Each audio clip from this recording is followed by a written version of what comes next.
Sathyajothi films டிஜி தியாகராஜன் தயாரிப்பில் விஜய் சேதுபதி நித்யாமேனன் நடிக்கும் தலைவன் தலைவி ஜூலை 25 முதல் திரையரங்குகளில்.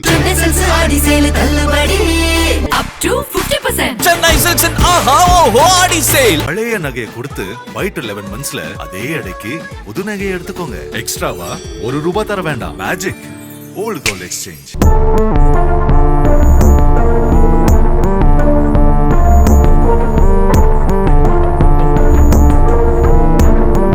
மத்திய பிரதேச மாநிலம் போபால் நகரின் பத்வாரா பகுதியில் 30 வயதான திருநங்கை நேகா கின்னார் என்பவர் வசித்து வந்தார்.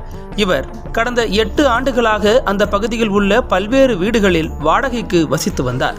இந்த நிலையில் நேகாவின் நடத்தையில் அந்த பகுதி மக்களுக்கு திடீரென சந்தேகம் ஏற்பட்டுள்ளது. அதன் பிறகு இது குறித்து காவல்துறையினருக்கு தகவல் தெரிவிக்கப்பட்ட நிலையில் போபால் போலீசார் நேகாவை காவல் நிலையத்திற்கு அழைத்துச் சென்று விசாரணை நடத்தியுள்ளனர்.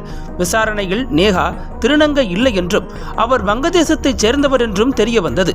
இதை கேட்டு அதிர்ச்சியடைந்த காவல்துறையினருக்கு அடுத்தடுத்து நேகா கூறிய தகவல்கள் திடுக்கிட வைத்தன.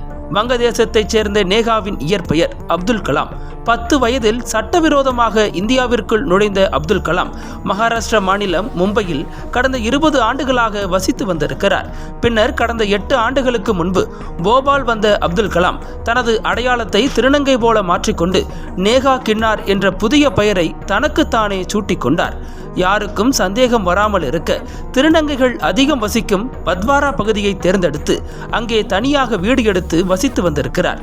அத்தோடு மட்டுமல்லாமல் நேகா கின்னார் என்ற பெயரில் போலி ஆவணங்கள் மூலம் இந்திய வாக்காளர் அட்டை, ஆதார் அட்டை, பாஸ்போர்ட் உள்ளிட்ட பல்வேறு அடையாள அட்டைகளையும் பெற்று இந்திய குடிமகனைப் போலவே அப்துல் கலாம் வாழ்ந்து வந்துள்ளார்.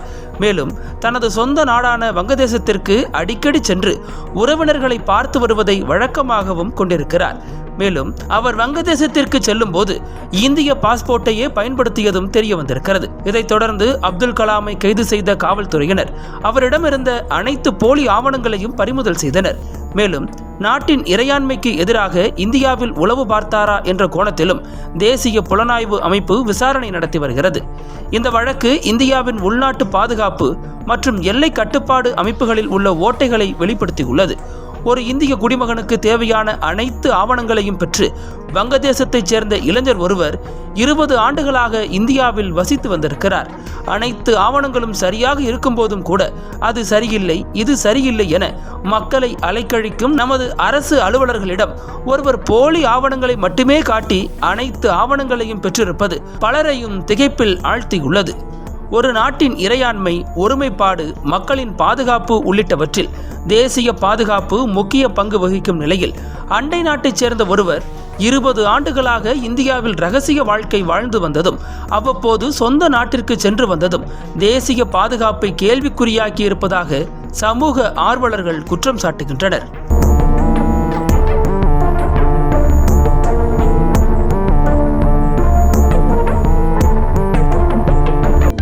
அனல் பறக்கும் செய்திகளை அப்டேட் செய்து கொள்ள நக்கீரன் களத்தை இப்பவே சப்ஸ்கிரைப் பண்ணுங்க.